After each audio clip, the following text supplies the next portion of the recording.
यहाँहरू सबैजनालाई फेरि पनि आजको यस नेपाली बाइबल सर्वेमा यो क्लासमा म स्वागत गर्न चाहन्छु।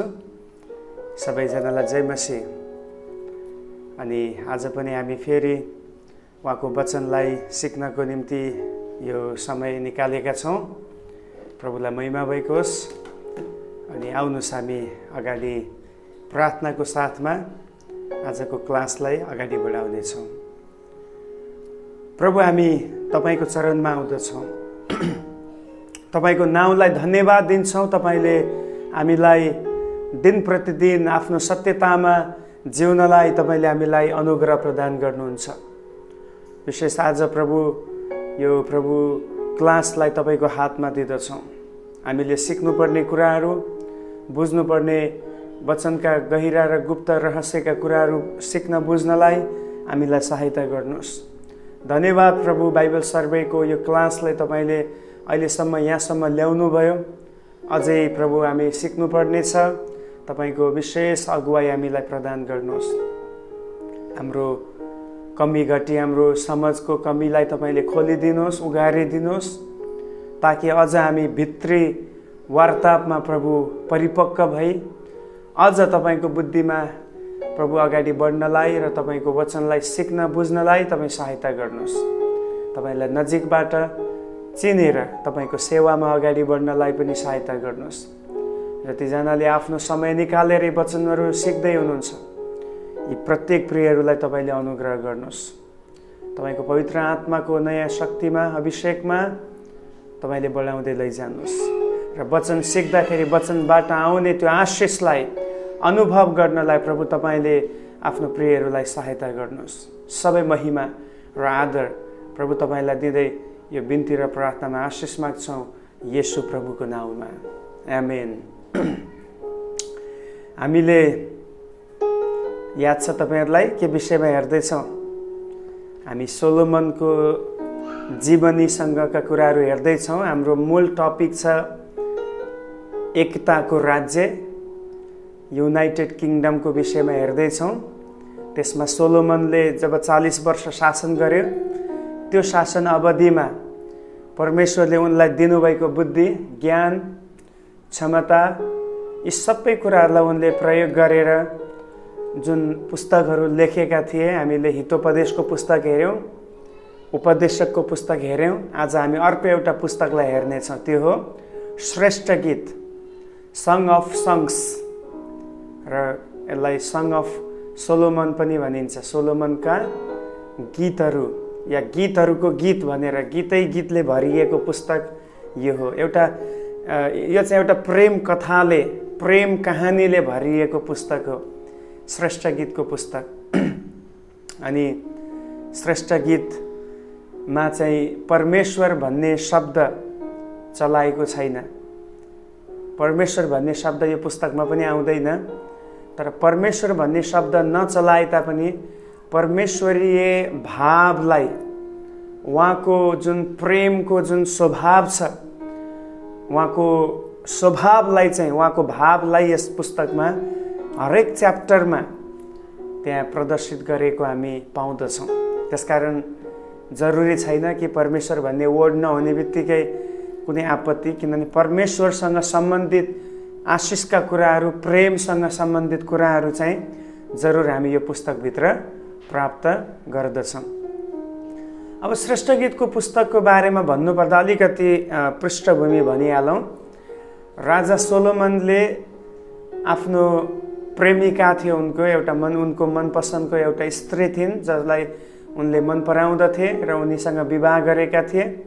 त्यो स्त्री र राजा सोलोमनको बीचमा भएको प्रेमको वार्तालापमा आधारित यो पुस्तक हो। अब राजा सोलोमन भयो र उनको श्रीमती रानीको नाम चाहिँ सुनम्मी थिइन्। उनी प्रेमिका पनि हुन्। अनि वास्तवमा यहाँ किन राजाको प्रेम कथालाई यो पुस्तकमा ल्याइयो त? What was the reason? किन यो ल्याइयो? कारण के हो? यसको पछाडिको कारण चाहिँ यो हो, the reason behind of this love story is to demonstrate the love of God which he showed to Israel. बुझ्दै हुनुहुन्छ? परमेश्वरको जुन प्रेम उहाँले इस्राएली प्रति उहाँले देखाउनु भयो, त्यो इस्राएली प्रति देखाइएको प्रेमलाई डेमोन्स्ट्रेट गर्नु, एउटा प्रदर्शित गर्नको निम्ति यो प्रेमी र प्रेमिकाको कथालाई यहाँ ल्याइएको छ। जब हामी राजा र रानीको प्रेम कथा हेर्दछौँ, त्यहाँ चाहिँ त्यसले हामीलाई दिने आत्मिक सन्देश यही हो कि परमेश्वरले पनि यसरी नै आफ्नो मानिसलाई प्रेम गर्नुहुन्छ। त्यो कन्टेक्स्टमा उहाँले इस्राएलीहरूलाई अत्यन्तै प्रेम गर्नुहुन्छ, जसरी एउटा प्रेमीले प्रेमिकालाई प्रेम गर्दछन्।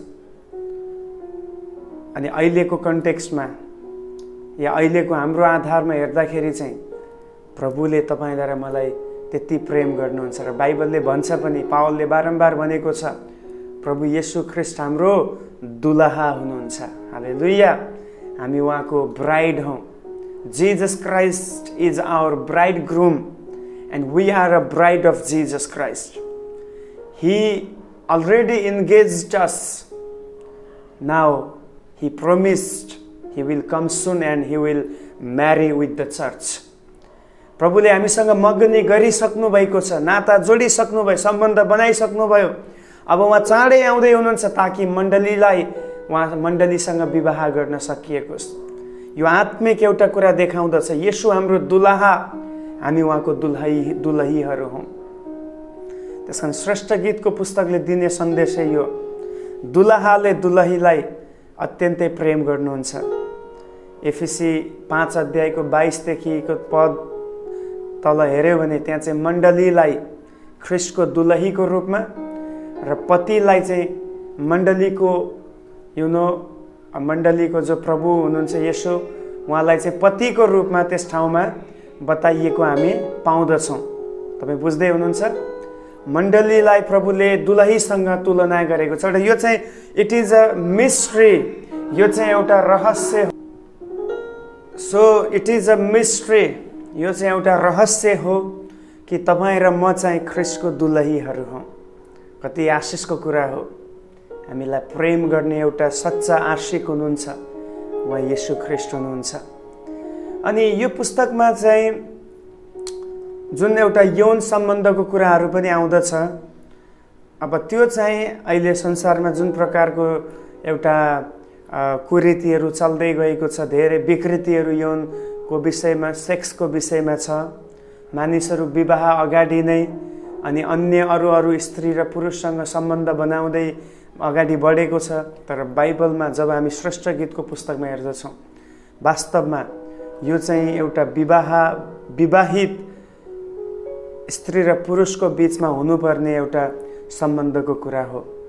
यदि विवाहभन्दा बाहिरको कुनै सेक्स छ भने that is called an adultery, त्यसलाई चाहिँ व्यभिचार नै भनिन्छ। विवाहभित्रको यौन सम्पर्कलाई या शारीरिक सम्बन्धलाई पुरुष र स्त्रीको बिचमा हुने विवाहको दायराभित्र रहेर गरिएको कुरालाई मात्रै बाइबलले मान्यता दिन्छ। अनि त्यो पनि हामी श्रेष्ठ गीतको पुस्तकमा पाउँदछौँ। अब हामी ब्याकग्राउन्ड हेऱ्यौँ, अब हामी उद्देश्य हेरौँ, किन यो पुस्तक लेखियो त? वास्तवमा उद्देश्य के थियो, पर्पोज के थियो यो पुस्तक लेखिनुको उद्देश्य? दुल्हा र दुलहीको प्रेमको बारेमा, दुल्हा र दुल्हनको बिचमा प्रेम हुनुपर्छ, श्रीमान र श्रीमतीको बिचमा आपसी प्रेम हुनुपर्दछ, फिजिकल पनि हुनुपर्दछ, मेन्टल्ली पनि हुनुपर्दछ भन्ने कुरालाई यो पुस्तकमा बताउन या सिकाउनको लागि यो पुस्तक लेखिएको हो। त्यसकारण म तपाईँलाई भनौँ, बाइबल चाहिँ हरेक क्षेत्रमा पूर्ण अ कम्प्लिट बुक, एउटा पूर्ण गरिएको पुस्तक चाहिँ बाइबल हो प्रिय। यसले केवल आत्मिक कुरालाई मात्र सम्बोधन गरेको छैन, तर यसले हाम्रो शारीरिक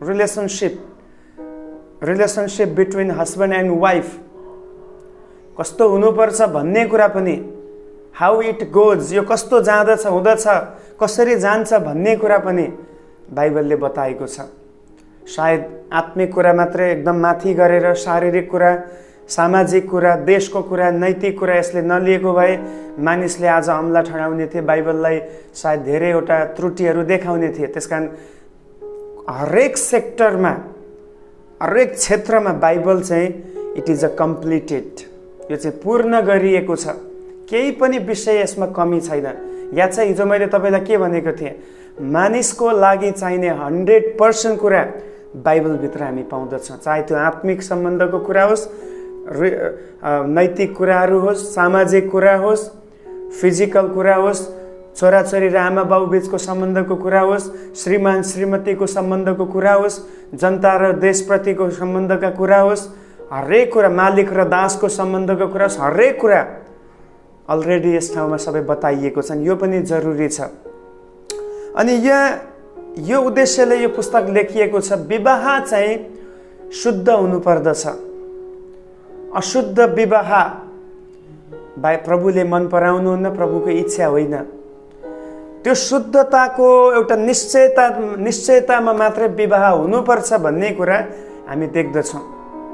अनि परमेश्वर यो चाहँदै हुनुहुन्छ, यो लभ स्टोरीलाई देखाएर उहाँ यो कुरा याद दिलाउन चाहँदै हुनुहुन्छ इस्राएलीहरूलाई कि परमेश्वरले तिमीहरूलाई कति धेरै प्रेम गर्नुहुन्छ, कति उहाँले तिमीहरूलाई सम्हाल्नु भएको छ, केयर गर्नुभएको छ, कति तिमीहरूलाई उहाँले बचाउनु भएको छ, इत्यादि कुराहरू उनीहरूलाई याद दिलाउनको निम्ति परमेश्वरले यो ठाउँमा यो पुस्तक सोलोमनद्वारा लेख्नुभएको हामी पाउँदछौँ।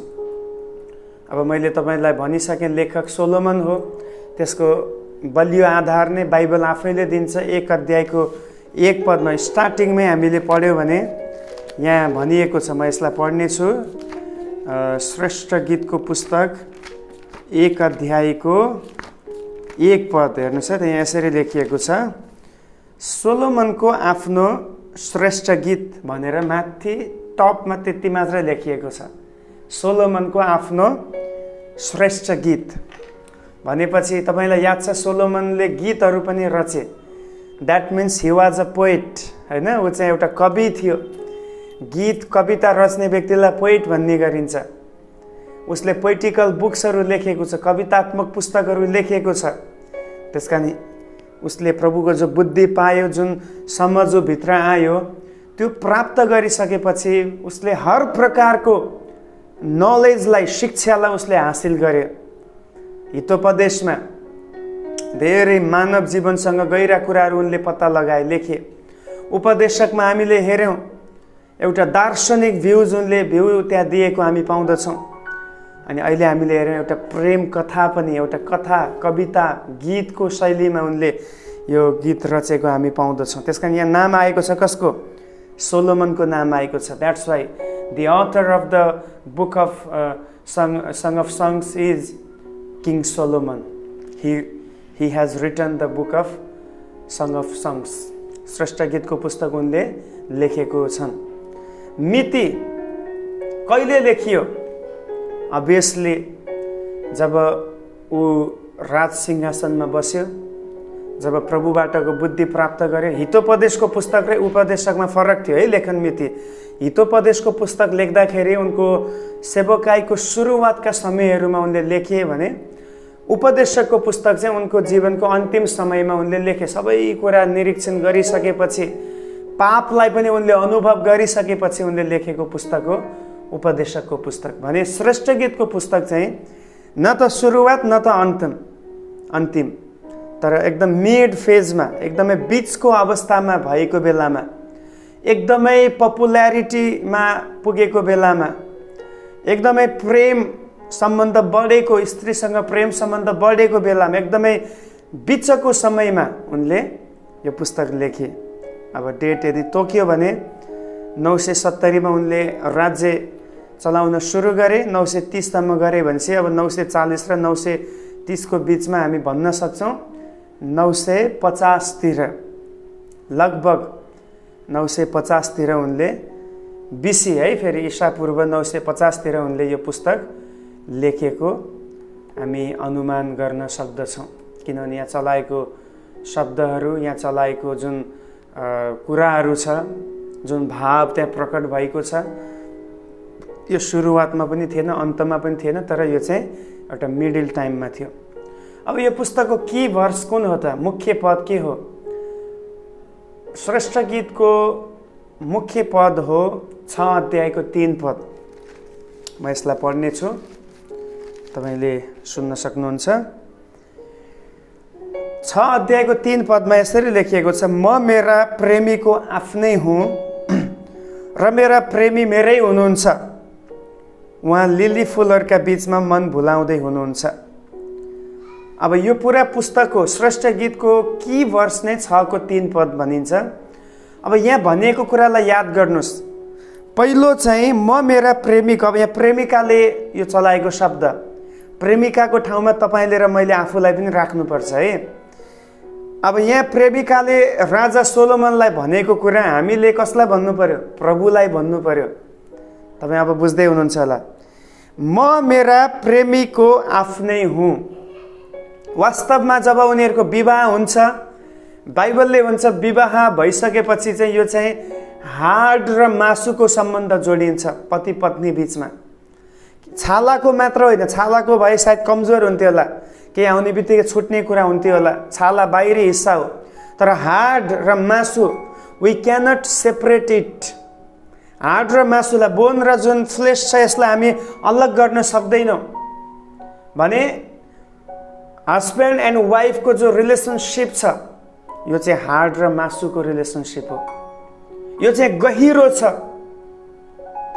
यो चाहिँ एकदमै डिपर छ, कसैले यसलाई अलग गरिन मिल्दैन। त्यसकारण त प्रभुले भन्नुभयो, जसलाई परमेश्वरले एकसाथ जोड्नु भएको छ कसैले त्यसलाई अलग नगरोस्, मृत्युले बाहेक कुनै चिजले त्यसलाई अलग नगरोस्। हालेलुया। भनेपछि कति प्रगाढ छ भन्ने कुरा तपाईँ देख्नुहुन्छ। तर दुःखको कुरा आज के हुँदैछ? धेरै परिवारहरू ब्रेक हुँदैछ। डिभोर्सका कुराहरू हामी हेर्छौँ। केही वर्षसँगै रहे, खास गरी पश्चिमेली मुलुकहरूमा, विकसित राष्ट्रहरूमा हेऱ्यो भने धेरै फ्यामिलीहरू ब्रेक भएको छ, टुक्रिएको छ। उनीहरूले परमेश्वरको वचनलाई तोडेको छ। विवाह गर्छन्, विवाह पनि हुँदैन, कुनै विवाह सँगै बस्न थाल्छन्, केटाकेटीलाई मन पर्यो सँगै बस्न थाले, सबै कुरा भयो। 2-3 वर्षपछि अब मन पर्दैन। हेर्नुहोस् है, आजको प्रेम यस्तै छ। पहिला धेरै मन पर्छ, पहिला भन्छ म तिम्रो लागि ज्यान दिन तयार छु, जे पनि गर्न तयार छु, र 2-3 वर्षसँगै बसिसकेपछि भन्छ you are not worthy for me, I want divorce, म डिभोर्स चाहन्छु, तलाक चाहन्छु। अनि परिवार विभाजित भएको छ। बाइबलले भन्छ हाड र मासुको सम्बन्ध हुनुपर्छ, छुट्न मिल्दैन, तर छुटिरहेको छ। शैतानको खेल यस्तो छ, परिवार बिगार्ने। अनि यो बिचमा आज क्रिस्चियनहरूले चाहिँ के भन्नुपर्ने हो त? प्रभुलाई भन्नु पर्यो, प्रभु तपाईँ मेरै हुनुहुन्छ। या के भन्नु पर्यो? म मेरो प्रेमीको आफ्नै हुँ। तपाईँ र ममा यो निश्चयता हुनु पर्यो, मलाई प्रभुले आफ्नै बनाउनु भएको छ। र जतिजना वाइफ्सहरू हुनुहुन्छ, श्रीमतीहरू हुनुहुन्छ, तपाईँले भन्न सक्नुपर्छ मेरो श्रीमान जो मलाई दिनुभएको छ यो चाहिँ लङ टर्मको लागि, जबसम्म म बाँच्दछु तबसम्मको लागि मेरै हो, म मेरो प्रेमीको आफ्नै हो भनेर भन्न सक्नु पर्यो। आफ्नो हस्बेन्डलाई, पतिलाई पनि भन्न सक्नु पर्यो, र माथिको पति स्वामीलाई, प्रभुलाई पनि भन्नु पर्यो, प्रभु म तपाईँकै हुँ। यसमा एउटा कन्फिडेन्सको कुरा आउँछ है। तपाईँ भित्र प्रभुलाई तपाईँ कसरी हेर्दै हुनुहुन्छ, या तपाईँले प्रभुको प्रेमलाई कसरी महसुस गर्दै हुनुहुन्छ, त्यसमा डिपेन्ड हुन्छ। यो भन्नु त्यति सजिलो छैन। जबसम्म प्रभुको घनिष्ठ सम्बन्धमा तपाईँ बढ्न सक्नुहुन्न तबसम्म यो शब्द भन्न सक्नुहुन्न कि म मेरो प्रेमीको आफ्नै हो भन्न सक्नुहुन्न। यो चाहिँ एउटा गहिरो सम्बन्धले मात्रै भन्न सक्ने कुरा हो। एकले अर्कालाई नजिकबाट चिन्यो भने मात्रै भन्न सक्ने कुरा हो। त्यस कारण आज प्रभुलाई हामी कति चिन्दैछौँ त्यसमा डिपेन्ड हुँदछ। अनि दोस्रो यहाँ भनिएको कुरा यही छ, र मेरा प्रेमी मेरै हुनुहुन्छ। एउटा चाहिँ म मेरो प्रेमीकै हुँ, उहाँले मलाई स्वीकार गर्नुभएको छ, र अर्को चाहिँ म पनि मेरो प्रेमीलाई छोडेको छैन, हि इज माइन, उहाँ मेरै हुनुहुन्छ। हो, यो जरुरी छ आज पति पत्नीको बिचमा बलियो हुनलाई। पत्नीमा यो विचार हुनु पर्यो कि मेरो प्रेमीले मलाई विवाह गरेर ल्याउनु भएको छ, उहाँ मेरै हो, र पत्नीले पनि भन्नु पर्यो कि मेरो प्रेमी पनि मेरै हो, मेरो अधिकार छ, मेरो हक छ। यो आपसी जुन एउटा हिसाब छ यो चाहिँ तालमेल मिल्नु पर्दछ, ब्यालेन्स हुनु पर्दछ। पतिले चाहिँ मेरै हो भन्छ तर पत्नीको मन अन्तै डुलिरहेको छ भने पनि भएन।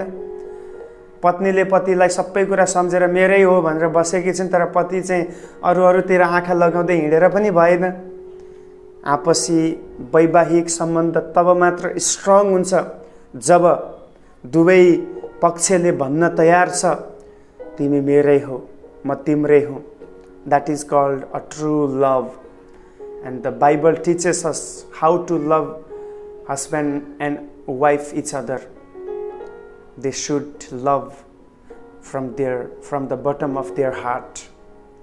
तिनीहरूले आफ्नो हृदयदेखि आफ्नो पत्नीलाई र पतिलाई प्रेम गर्न सिक्नु पर्दछ। अनि यही सम्बन्ध आत्मिक कुरामा पनि लागू हुन्छ। हामीलाई यो निश्चयता हुनुपर्दछ म मेरो प्रभुको हुँ र प्रभु मेरो हुनुहुन्छ। Wow, hallelujah. The lord is mine. मेरो प्रभु, मेरो परमेश्वर। जब हामी बाइबलमा हेर्दछौँ थोमाले प्रभुलाई पहिला डाउट गर्छ। वास्तवमा डाउट त हामी पनि गर्छौँ तर त्यहाँ थोमाको मात्रै नाम आएको छ। हामी त्योभन्दा बढी डाउट गर्ने व्यक्तिहरू हौँ। अनि जब प्रभु थोमाको अगाडि प्रकट हुनुभयो, आफ्ना हातहरू छेडिएको हात र छेडिएको भालाले छेडिएको हृदय लिएर खडा हुनुभयो, त्यसपछि थोमाले एउटा स्टेटमेन्ट गर्दछ, मेरो प्रभु र मेरो परमेश्वर। वाउ, हालेलुया। पहिलो चेला, बाइबलमा पहिलो पटक प्रभुलाई मेरो परमेश्वर, येशूलाई परमेश्वर भनी घोषणा गर्ने व्यक्ति थोमा थियो। मेरो, ही इज माइन। वाउ, आज तपाईँ र म भन्न सक्छ प्रभुलाई, तपाईँ मेरो हुनुहुन्छ, म तपाईँलाई छोड्नेवाला छैन। म तपाईँको हुँ तर तपाईँ मेरो हुनुहुन्छ। इनकेस तपाईँले मलाई छोड्ने विचार गर्नुभयो भने म तपाईँलाई छोड्ने छैन, म तपाईँलाई अङ्गालो हाल्नेछु। आज यो हुनुपर्दछ दुलैको मनमा आफ्नो स्वामीप्रति, चाहे त्यो शारीरिक स्वामी होस् या आत्मिक स्वामी होस्। अनि मेरो प्रार्थना छ जसले आज यो वचन सुन्दै हुनुहुन्छ, if you are a husband and wife, you are in family, may God help you to understand each other and to make a deeper relationship each other. That's my prayer for the couples. आज जोडीहरूको लागि मेरो प्रार्थना यही छ कि तपाईँहरू एकअर्कामा बलियो हुन सक्नुभएकोस् र प्रभुमा पनि बलियो। यही कथा तपाईँ, यही स्टेटमेन्ट तपाईँले भन्नु पर्यो, म मेरो प्रेमीको हुँ र तपाईँ मेरो हुनुहुन्छ। हालेलुया। यसमा धेरै प्रचार गर्ने मलाई अगुवाई हुँदैछ, but I am stopping here. म रोक्दैछु किनभने फेरि पनि म आफूलाई कन्ट्रोल गर्दैछु, सेल्फ कन्ट्रोल, किन प्रचारको समय होइन। त्यसकारण यो आज जरुरी छ। फ्यामिली सक्सेस हुने हो भने, हस्बेन्ड वाइफ सक्सेस हुने हो भने, अगाडि बढ्ने हो भने दुवैले यो भन्नु पर्यो। प्रेमीले या श्रीमानले भन्नु पर्यो श्रीमतीलाई, म तिम्रै हुँ, तिमी मेरै हो। श्रीमतीले पनि भन्नु पर्यो, तपाईँ मेरै हो, म तपाईँकै हुँ। त्यहाँ कहिले प्रब्लम त आउन सक्छ, तर यो कथनले, यो स्टेटमेन्टले सबै प्रब्लमलाई जित्नेछ। हालेलुया। शैतानले सधैँ भन्छ मैले मात्र प्रेम गर्छु, उसले प्रेम गर्दैन भन्ने प्रकारको कुरा आउँछ। यो कुरालाई हामीले जित्नु पर्दछ प्रिय दिनहरूमा। अब यो पुस्तकमा मुख्य व्यक्तिहरू हामी हेरौँ, की पर्सन्सहरू। पहिलो चाहिँ स्वयं राजा सोलोमन छन्। सोलोमनको विषयमा हामी देख्दछौँ उनी एउटा लभरको रूपमा, होइन, प्रेमीको रूपमा यहाँ प्रस्तुत भएका छन्। उनी राजा पनि हुन्, तर यो पुस्तकमा उनी राजा भन्दा पनि प्रेमीको दर्जामा छन्।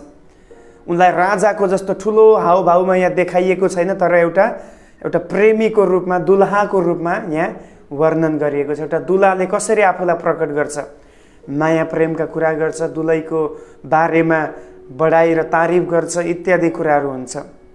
अनि मसँग रहिरहनु होला। नेक्स्ट एपिसोडमा हामी फ्यामिली लाइफको विषयमा, कसरी श्रीमान र श्रीमतीले एकअर्काको तारिफ गर्दै अगाडि बढ्ने एउटा फ्यामिली टिचिङ हामी यो पट हेर्ने नै छौँ।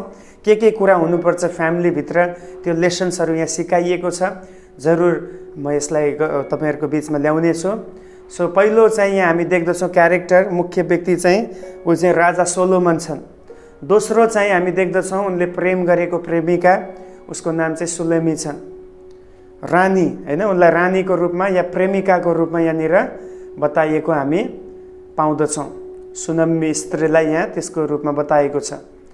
अब सुनम्मी पनि आफ्नो प्रेमीको तारिफ गर्छिन्, आफ्नो प्रेमीलाई आफ्नो दुःख र पीडाका कुराहरू बताउँछिन्। एउटा श्रीमती दुलही या प्रेमिकाले आफ्नो प्रेमीलाई, दुलहालाई, आफ्नो श्रीमानलाई कसरी आफ्नो परिस्थितिहरू, आफ्नो अवस्थाहरू उनले बताउँछन्, त्यही कुरा यहाँ हामी प्रेमिकाको जीवनमा देख्छौँ। उनले आफ्नो सबै जीवनका कुराहरू खुलेर दुलहालाई बताएको छन्। अनि यहाँ पढ्दाखेरि कतिचोटि हामीलाई असहज पनि हुन्छ, यस्तो शब्दहरू किन चलायो होला, कता कता अलिकति नसुहाउने जस्तो शब्दहरू छ। तर वास्तवमा तपाईँले कन्टेक्स्ट बुझ्नु पर्यो, के कन्टेक्स्टमा लेखिएको। यदि एउटा प्रेमी र प्रेमिकाको बिचमा कुराकानी हुँदैछ भने त अब त्यहाँ त प्रेमका मायाका कुराहरू नै आउँछ, त्यहाँ हत्या हिंसाका कुरा त आउँदैन, त्यहाँ धन सम्पत्ति कमाउने कुरा पनि आउँदैन, एकले अर्कालाई तारिफ गर्ने, बढाइ गर्ने, होइन, अब एक प्रकारले फिजिकल रिलेसनसिपका कुरा त्यहाँ आउँछ। त्यसमा अनौठो मान्नु भएन, कन्टेक्स्ट बुझ्नुपर्छ। जहिले पनि बाइबल पढ्दाखेरि दुईवटा कुरा म अक्सर भन्ने गर्दछु। पहिलो चाहिँ टेक्स्ट, लेखिएको कुरालाई हेर्नु, दोस्रो चाहिँ त्यो लेखिएको कुरालाई कन्टेक्स्टको आधारमा बुझ्नु। सो तपाईँले मसँगै भन्न सक्नुहुन्छ टेक्स्ट, सेकेन्डमा कन्टेक्स्ट। पहिलो फोकस टेक्स्टलाई दिनु पर्यो, अक्षरहरूलाई के लेखिएको छ। दोस्रो चाहिँ कन्टेक्स्ट भन्नाले कस्तो परिस्थितिमा लेखिएको छ, किन त्यो कुरा लेखियो, यसले चाहिँ त्यो कुरा खोज्दछ कन्टेक्स्टले, होइन। त्यसकारणले अब प्रेमी र प्रेमिकाको कन्टेक्स्टमा लेखिएको छ भने अभियसली यी शब्दहरू यहाँ चलाइन्छ। त्यसमा अनौठो नमान्नुहोस्। म त तपाईँहरूलाई उत्साह दिन चाहन्छु, तपाईँ श्रीमान श्रीमतीहरू आफ्नो घरमा हुँदाखेरि तपाईँहरूले श्रेष्ठ गीतबाट पढ्नुहोस्, ताकि तपाईँले असली प्रेम बुझ्न सकोस्, होइन। केवल शारीरिक सम्बन्ध राख्ने मात्र असली प्रेम होइन, त्यहाँभित्र अरू पनि कुरा छ, त्यो पनि तपाईँले बुझ्नुहोस् भन्ने मेरो इच्छा छ र म त्यो उत्साह पनि दिन्छु। अब मुख्य व्यक्तिहरूमा हामीले हेरौँ, राजनी सुनम्मी छिन्, त्यसपछि यहाँ केही फ्रेन्ड्सहरूको बारेमा पनि हामी पाउँछौँ, साथीहरू। अब त्यो साथीहरूलाई हामी यो भन्न सक्छौँ, दुल्हा र दुल्हनको लागि अब बधाई दिन आएको या उनीहरूलाई शुभेच्छा दिन आएको, कङ्ग्रेचुलेसन दिन आएका पाहुनाहरू भन्न सक्छौँ। त्यहाँ साथी भन्ने, मित्रहरू भन्ने शब्द चलाइएको छ। अनि यो साथीहरूको बिचमा पनि धेरै कुराहरू अब त्यहाँनिर बताइएको छ। साथीहरूले पनि दुवै व्यक्तिलाई, दुलहालाई, प्रेमीलाई र प्रेमिका दुवैलाई सम्बोधन गरेर उनीहरूले चाहिँ त्यहाँ आफ्नो बधाईका शब्दहरू, उनीहरूले अगाडि बढ्नुपर्ने कुराहरू, एउटा राम्रो ग्रिटिङ्स, होइन, त्यहाँनिर उनीहरूले दिएको हामी पाउँदछौँ। त्यस कारण मुख्य तीनवटा हामी व्यक्तिलाई हेर्छौँ। एउटा राजा सोलोमन की पर्सनमा, दोस्रो सुनम्मी स्त्री उनको प्रेमिका, र तेस्रोमा उनीहरूलाई शुभेच्छा दिन आएका साथीहरूको बारेमा हामी पाउँदछौँ। छिट्टो गरेर रूपरेखामा पनि हामी जाउँ, किनभने त्यति धेरै यहाँ पनि हामी अड्किरहनु खाँचो छैन। रूपरेखा पनि म बताउँछु। यो पुस्तक, श्रेष्ठ गीतको पुस्तकलाई लगभग 7वटा भागमा विभाजित गरिएको छ। It is divided into 7 points. 7वटा पोइन्टमा यो विभाजित छ। म भन्दै जान्छु, यदि तपाईँ लेख्न चाहनुहुन्छ भने लेख्न सक्नुहुन्छ, म आरामले बोल्दैछु। जम्मा यसमा 1 देखि 8 अध्याय छ। अनि यो 8वटा च्याप्टरलाई 7 भागमा विभाजित गर्न सकिन्छ विषयवस्तुको आधारमा। पहिलो चाहिँ द डे अफ वेडिङ, विवाहको दिन। विवाहको दिनको बारेमा पाउँछौँ 1 अध्यायको 1 देखि 2 अध्यायको 7 पदसम्म। अब विवाहको दिनमा के हुन्छ त्यो कुराहरू यहाँ प्रेमी र प्रेमिकाको बिचमा हामी पाउँदछौँ। The day of wedding. दोस्रो पोइन्ट छ, दोस्रो हिस्सा छ विवाह अगाडिका यादहरू। विवाह अगाडिका यादहरू, त्यो चाहिँ 2 अध्यायको 8 देखि 3 अध्यायको 5 पदसम्म। सेकेन्ड टपिक है, सेकेन्ड डिभिजन छ विवाह अगाडिका यादहरू। फेरि रिपिट गर्दैछु। पहिलो विवाहको दिन भनेर लेख्नुहोस् 1 देखि 2 अध्यायको 7 पद। दोस्रो विवाह अगाडिका यादहरू 2 अध्यायको 8 देखि 3 अध्यायको 5 पदसम्म। तेस्रो विभाजन छ मगनीको यादहरू। मगनीको यादहरू, मगनी जुन भएको थियो विवाहको समयभन्दा अगाडि मगनी हुने चलन छ होइन यहुदी कल्चरमा। अनि अहिले पनि क्रिस्चियन विवाहमा हाम्रो कन्टेक्स्टमा, बाहिरतिर त्यति हुँदैन, तर नेपाली इन्डियन संस्कृतिमा अहिले पनि विवाहभन्दा पहिला मगनी गरिन्छ। अनि यहाँ पनि मगनीको दिनमा के भएका थिए इन्गेजमेन्टको समयमा त्यो कुराहरू याद गरिएको छ। 3 अध्यायको 6 देखि 5 अध्यायको 1 पदसम्म, 3 अध्यायको 6 देखि 5 अध्यायको 1 पदसम्म चाहिँ तपाईले मगनीको विषयमा, मगनीको यादहरू, प्रेमी र प्रेमिकाले याद गरेको मगनीका कुराहरू हामी पाउँदछौँ। चौथो चाहिँ छ, चौथो विभाजन कठिनाइको समय, सपना। कठिनाइको एउटा सपना भन्नाले यसलाई तपाईँ एउटा यसरी लिनुहोस्, जस्तै अब विवाह भइसकेपछि धेरै च्यालेन्जेसहरू पनि आउँछ होइन। एउटा उनीहरूको दर्शन हुन्छ, सपना हुन्छ, यो गर्नेछु, यस्तो गर्नेछु, अनि त्यो बिचमा एउटा च्यालेन्जेस हुन्छ, कठिनाइहरू हुने गर्छ। त्यसमा यसलाई भन्न सक्नुहुन्छ कठिनाइको सपना भनेर पनि लेख्न सक्नुहुन्छ। 5 अध्यायको 2 देखि 6 अध्यायको 3 पदसम्म तपाईँ पाउन सक्नुहुन्छ। उनीहरूको लागि के च्यालेन्जहरू थियो, के कुराहरू त्यहाँ बाधाको रूपमा आएका थिए, त्यस्ता कुराहरू तपाईँले हेर्न पाउनुहुन्छ त्यो ठाउँमा। अनि त्यसपछि अहिले कतिवटा कुरा भयो, 4वटा भयो है। 5औं पोइन्ट, 5औं विभाजन छ दुलहीको सुन्दरताको प्रशंसा। वाउ, हालेलुया, प्रेजिङ द ब्राइड, दुलहीको प्रशंसा। जुन दुलहीको एउटा सुन्दरता हुने गर्दछ, उनी सिँगारिएकी हुन्छन्, उनलाई धेरै मेहनत गरेर त्यो दिनको लागि तयार पारिन्छ। त्यो सुन्दरताको विषयमा यहाँ प्रेमीले के गर्दैछन्, प्रशंसा गरेको छ। And it is very important for our family life, it is very important for husband and wife to praise each other. एकअर्कालाई प्रशंसा गर्नु जरुरी छ। यो चाहिँ 6 अध्यायको 4 पददेखि 7 अध्यायको 9 को पहिलो हिस्सा ए भनेर मैले भन्ने गर्छु। फेरि म दोहोऱ्याउँदैछु, दुलहीको सुन्दरताको प्रशंसा 6 अध्यायको 4 देखि 7 अध्यायको 9 को पहिलो भाग। 9 मा पनि अब यो पनि तपाईँले बाइबल पढ्दा सिक्नुपर्ने कुरा, एउटा नयाँ कुरा थपिहालौँ। एउटै पदमा 2-3वटा भाग हुन सक्छ, 2-3वटा कुरा त्यहाँ हुन सक्छ। त्यसकारण त्यसलाई हामीले छुट्याउँदा विषयवस्तुको आधारमा त्यसलाई अलग गर्दा ए बी सी पनि भन्न सकिन्छ। त्यो चाहिँ डिपेन्ड हुन्छ कति लामो पद छ भनेर है। त्यसकारण अहिलेको जुन रेफरेन्स छ 7 अध्यायको 9 को ए भाग है, पहिलो भाग मात्रै त्यहाँ आउँदछ। अनि त्यसपछि 6औं पोइन्ट छ दुलहीको एउटा दयालु, जुन उनको एउटा कृपा, दयालु एउटा अनुरोध छ, अपिल उनले गर्छिन् दुलहासँग, केही कुरा अपिल गरेकी छिन्। तपाईँले पछि पढ्नुहोस् है, यो सबै निकालेर। अब सबै हामी यहाँबाट व्याख्या गर्न समय पुग्दैन, तपाईँले आफूले पढ्नुपर्छ, मेहनत गर्नुपर्छ। दुलहीले दुलहालाई केही कुरा अपिल गरेकी छिन्, दयालु स्वभावमा, दयालु शब्दमा, प्रेमिलो शब्दमा, एउटा काइन्ड हार्टले उनले त्यहाँ अपिल गरेकी छिन्। त्यो चाहिँ हामी 7 को 9 को बी, अघि एमा हामीले टुङ्ग्याएका थियौँ। अब यहाँ चाहिँ 7 अध्यायको 9 को बी भागदेखि 8 अध्यायको 4 पदसम्म हामी पाउँदछौँ। अनि अन्तिम छ the power of love, Premco शक्ति, प्रेमको शक्ति। 8 अध्यायको 5 देखि 14 पदसम्म, 8 अध्यायको 5 देखि 14 पदसम्म चाहिँ प्रेमको सामर्थ्यको बारेमा लेखिएको छ। एउटा पद पढिहाल्छु अनि त्यसपछि बन्द गर्छु यो सम्बन्धमा। 8 अध्यायको 7 पदमा लेखिएको छ प्रेमको शक्ति हैन, what is the power of love. थुप्रै पानीका भलले पनि प्रेमलाई मेट्न सक्दैन, that is the power of love. Hallelujah. पानीको भलले पनि प्रेमलाई के गर्न सक्दैन, मेट्न सक्दैन, प्रभुले जोड्नु भएको प्रेम सम्बन्धलाई। खोलाहरूले यसलाई कदापि बगाउन सक्दैन।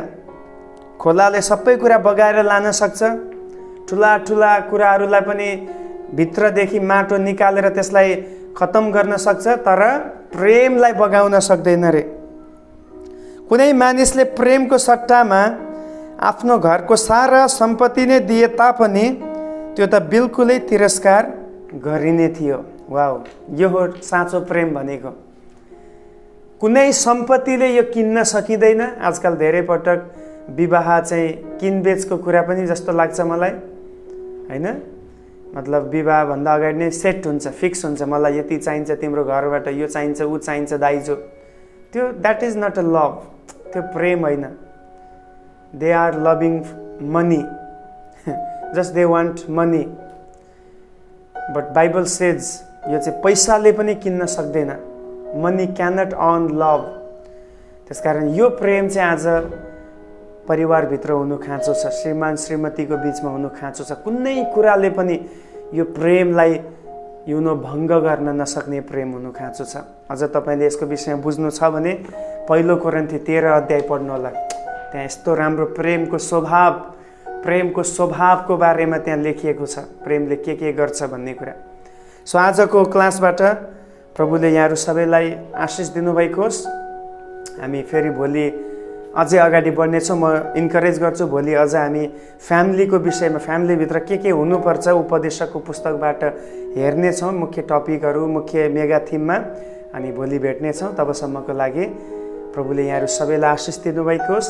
जय मसीह।